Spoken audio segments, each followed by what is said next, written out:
Meus amigos, agora nós vamos entrar no nosso próximo assunto. Agora nós vamos falar sobre o tema Justiça Federal, né? Que também é relevante para as provas de tribunais, né? Então vem aqui comigo, vamos falar alguns detalhes, depois a gente vai focar nas competências. Sempre as competências, que é o mais difícil, né? Então vamos lá. Começando aqui com os órgãos. Quais são os órgãos da Justiça Federal? Os órgãos da Justiça Federal são os TRFs, e os juízes federais. Eu chamo a sua atenção, como eu já falei aqui em outro momento do curso, que o juiz, ele é um órgão do Poder Judiciário, né? Veja, os TRFs, eles podem funcionar descentralizadamente. Para quê? Com o objetivo de permitir um maior acesso à jurisdição, né? E como é que eles funcionam descentralizadamente? Eles funcionam descentralizadamente de duas maneiras. Primeira maneira de funcionar descentralizadamente é constituindo câmaras regionais. E segunda maneira, instalando a justiça itinerante. Para permitir o quê? Justamente, né? Permitir um maior acesso da população à jurisdição. Composição dos TRFs. Os TRFs, diz a Constituição, que eles vão ter uma composição de, no mínimo, veja, a Constituição não define o número. Ela fala, olha, no mínimo serão 7 juízes. 7 juízes no TRF. A Constituição usa o nome juiz de TRF, tá? Mas dá no mesmo você falar juiz de TRF ou desembargador federal, ou desembargador de TRF, dá no mesmo, tá? Pois bem, e como que é a composição, afinal de contas? Esses 7 juízes. Dentre esses 7 juízes, nós vamos ter um quinto desses juízes sendo advogados, né, sendo oriundos da advocacia e do MP, e membros do MP. Então é a regra do 5º constitucional, se aplica aos TRFs, né? Esses advogados e esses membros do MP, eles precisam ter mais de 10 anos de atividade profissional.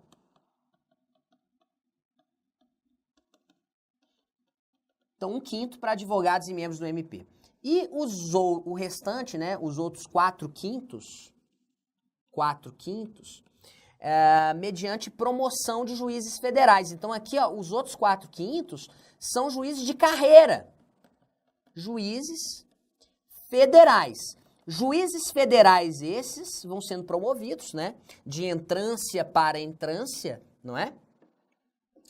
É assim que diz a Constituição, né? Então, 4 quintos mediante promoção de juízes federais. Juízes federais esses com mais de 5 anos. Mais de 5 anos de exercício. A promoção de juízes federais vai se dar alternadamente por antiguidade e por merecimento. Falando agora das competências dos TRFs. Novamente, vamos ter competências originárias e vamos ter competência recursal, né? Competência originária aparece no artigo 108.1 e competência recursal 108.2. Vamos ver aqui, ó, rapidamente. Então, primeiro, compete aos TRFs processar e julgar originariamente. Aqui, ó, os juízes federais da sua área de jurisdição. Incluídos os da Justiça Militar e da Justiça do Trabalho, nos crimes comuns e de responsabilidade. E os membros do Ministério Público da União, ressalvada a competência da Justiça Eleitoral. Só um detalhezinho aqui. Quem é que julga, processa e julga? Juízes estaduais nos crimes comuns e de responsabilidade. Juízes estaduais nos crimes comuns de responsabilidade, quem processa e julga é o TJ, é o Tribunal de Justiça. Justiça Estadual. Aqui, ó, juiz federal cometeu crime comum ou de responsabilidade, quem julga é o TRF. Isso vale, inclusive, para aqueles da Justiça Militar e para o juiz do trabalho, né? Então, é um foro por prerrogativa de função para os juízes federais, né? Que mais? Revisões criminais. A linha B, ela sempre se repete, né? Revisões criminais e ações rescisórias de julgados seus ou dos juízes federais da região.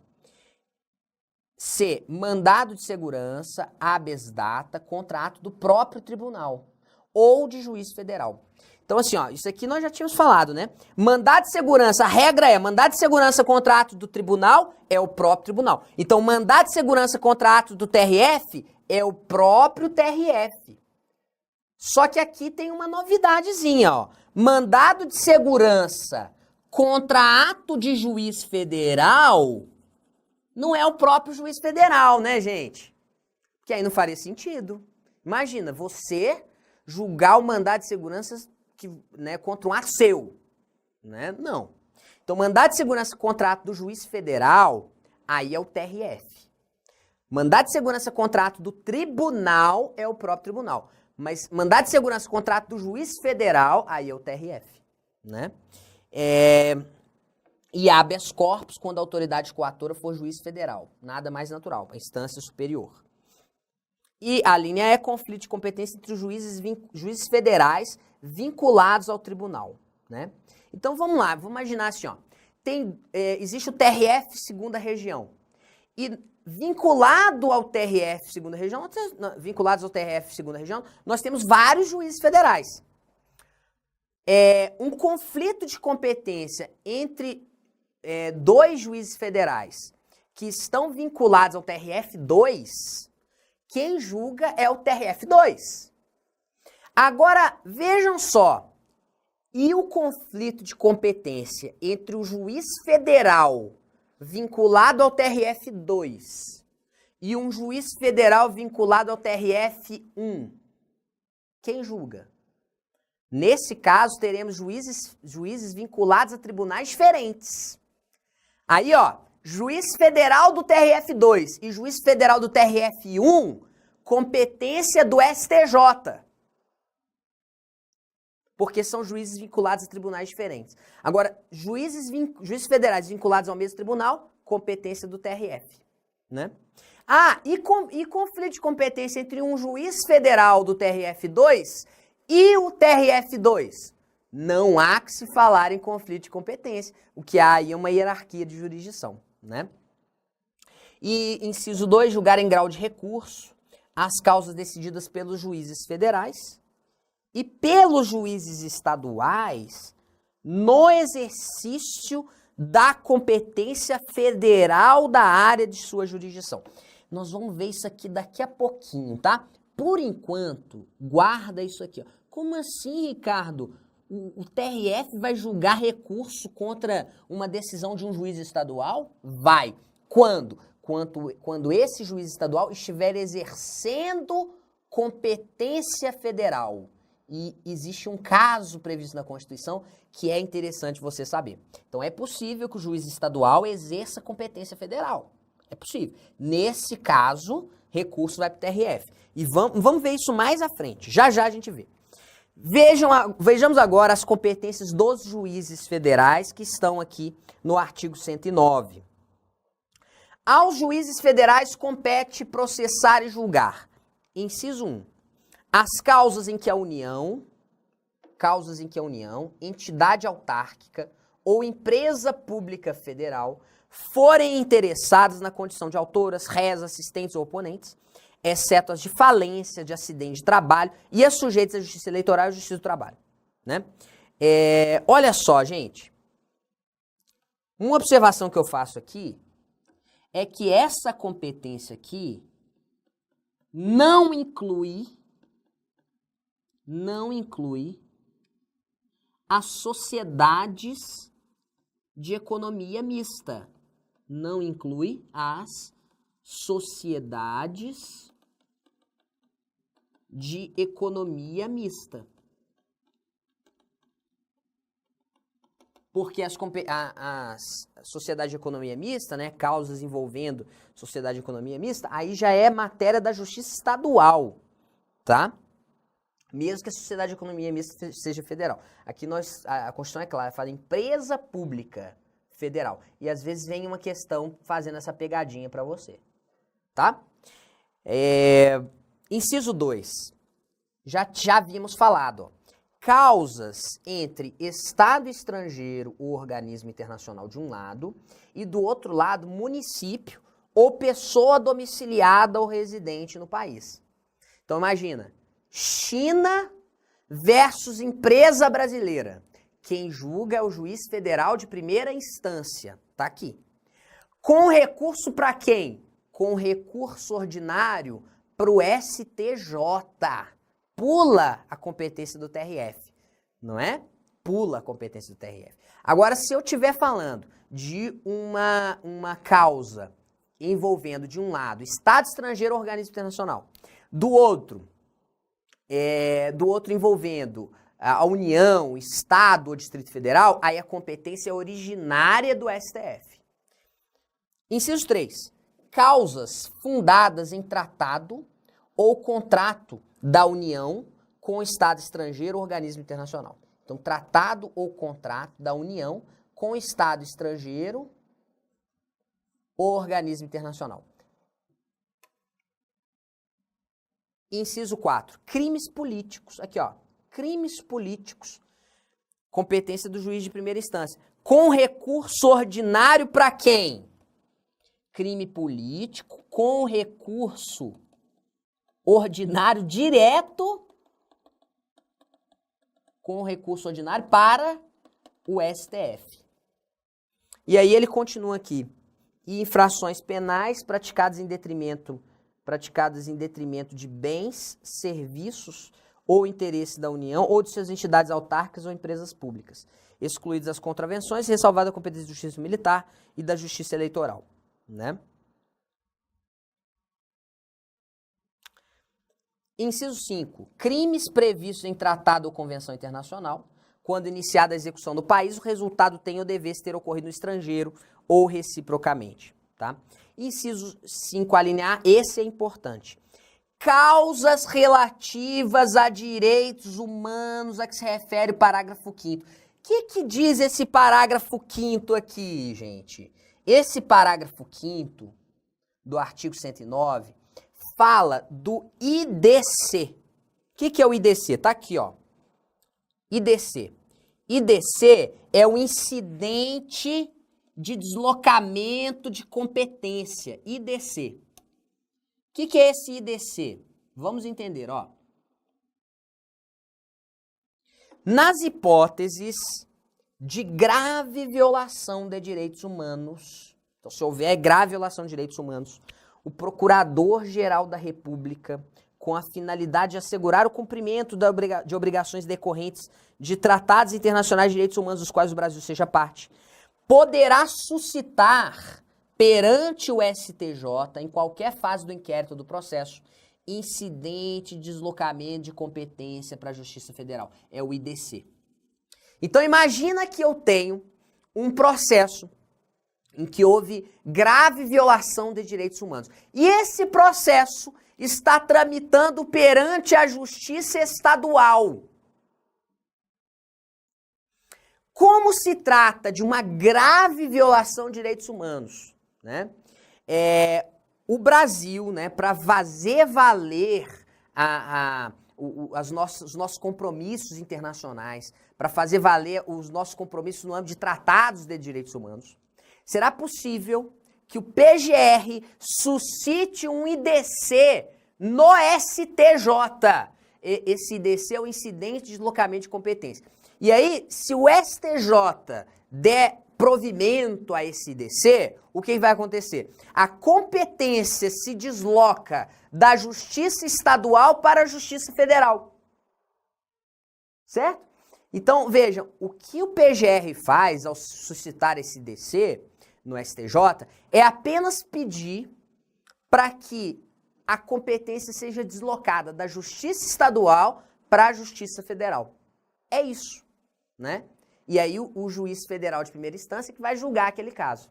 Então é por isso que aparece aqui, ó, que o juiz federal de primeira instância ele julga as causas relativas a direitos humanos a que se refere o parágrafo 5º.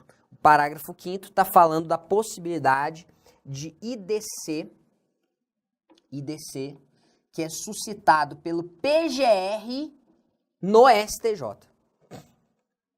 O inciso 6, meus amigos, agora, ele também às vezes faz as pessoas errarem na hora da prova. Tá aqui, ó, que a Justiça Federal julga os crimes contra a organização do trabalho e, nos casos determinados por lei, contra o sistema financeiro e a ordem econômico-financeira.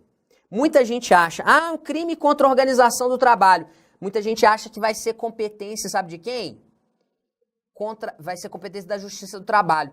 Mas a Justiça do Trabalho não tem competência em matéria criminal, tá?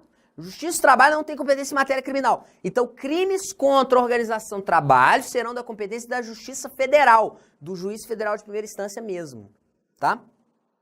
Mais uma. Inciso 7. Habeas corpus em matéria criminal de sua competência, ou quando o constrangimento provier de autoridade cujos atos não estejam diretamente sujeitos a outra jurisdição. Inciso 8. Mandado de segurança e habeas data contra ato de autoridade federal, excetuados os casos de competência dos tribunais federais. Inciso 9. Crimes cometidos a bordo do navio, de navio ou aeronave, ressalvada a competência da Justiça Militar.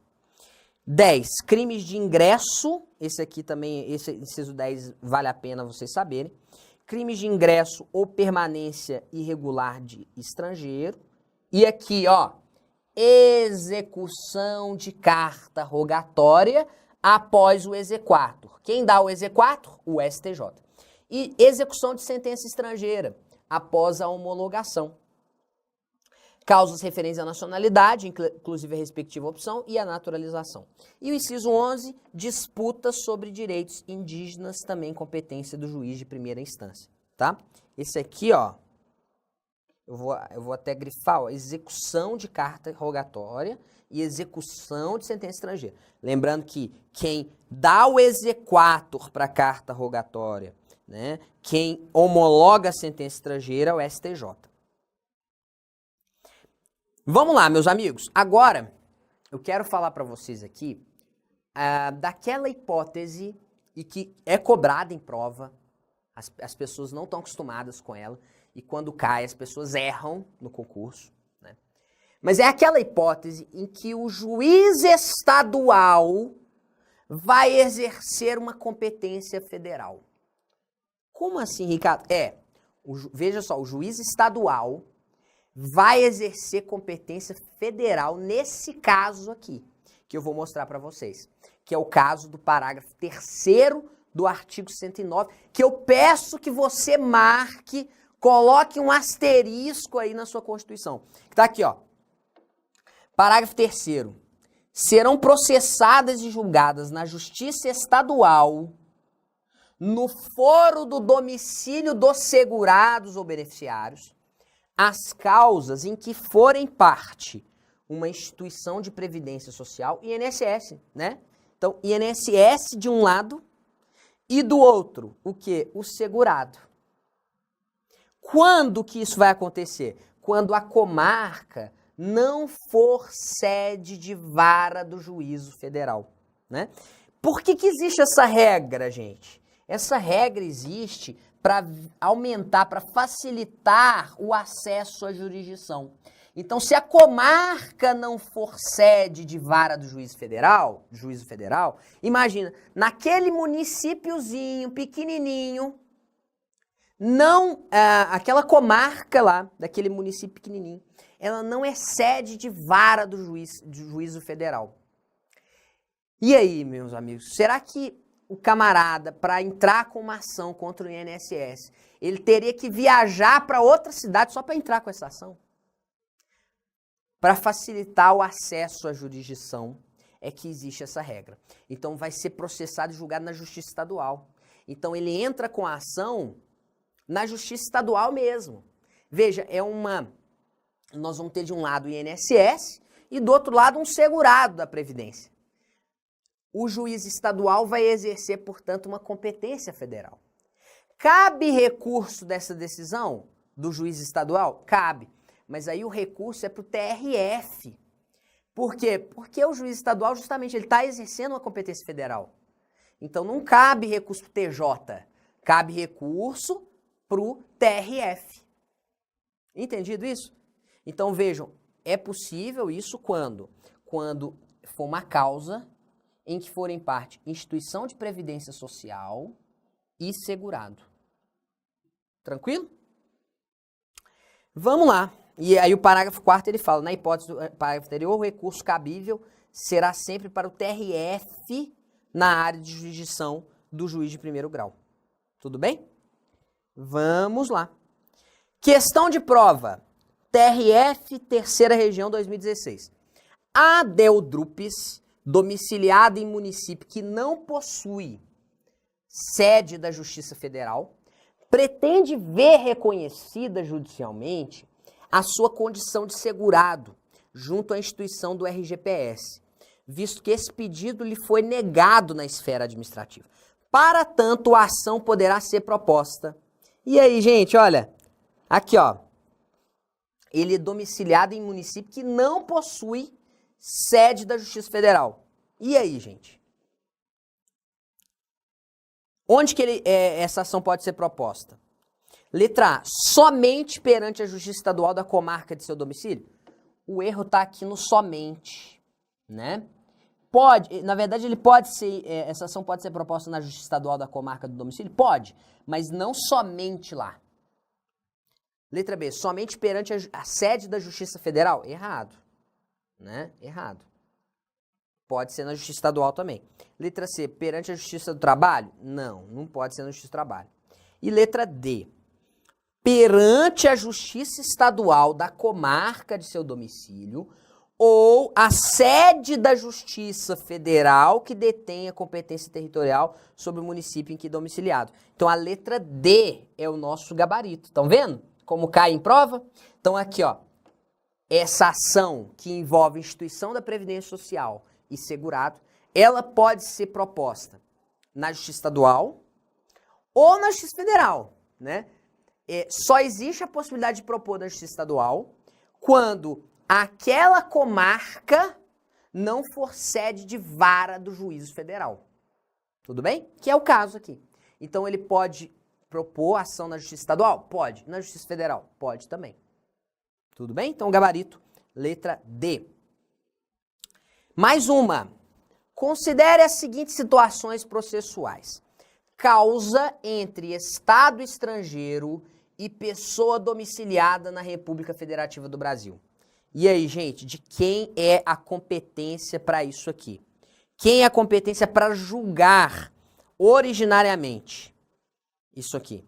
Competência vai ser do juiz federal de primeira instância. Juiz federal. Ação rescisória de julgados dos TRFs. Aqui, meus amigos, julgados dos TRFs, ação rescisória de julgado do TRF, é o próprio TRF. E homologação de sentença estrangeira? Homologação de sentença estrangeira é o STJ. A execução de sentença estrangeira seria o juiz federal de primeira instância. Então, onde fica o gabarito aqui? Ó? O gabarito ficou a letra juiz federal, TRF e STJ. Gabarito letra B. Não é? Vamos lá. Só detalhe aqui, ó. Nessa primeira hipótese aqui, o recurso vai para quem?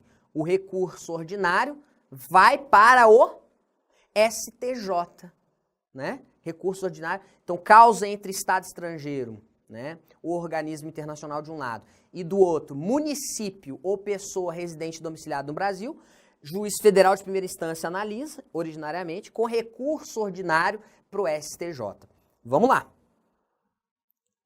Os crimes contra a organização do trabalho serão processados e julgados perante a Justiça do Trabalho. Errada. Crimes contra a organização do trabalho é competência da Justiça Federal, juiz federal de primeira instância. Disputa sobre direitos indígenas. Será processado e julgado perante a Justiça Estadual. Errado, juiz federal de primeira instância. Os tribunais regionais federais não podem funcionar de forma descentralizada, ressalvada a justiça itinerante. Errada. Eles podem sim funcionar de forma descentralizada, seja por meio da constituição de câmaras regionais, seja por meio da instalação da justiça itinerante. E mais uma, a Justiça Federal Comum possui competência para processar e julgar as causas em que sociedades de economia mista federal forem interessadas na condição de autoras, rés, assistentes ou oponentes, exceto as de falência, as de acidente de trabalho e as sujeitas à justiça eleitoral e à justiça do trabalho. Errado, meus amigos, porque não inclui a sociedade de economia mista federal. Inclui as empresas públicas federais, né? Sociedade de economia mista, não. Então, errada também, né? Meus amigos, então agora, né, terminamos Justiça Federal.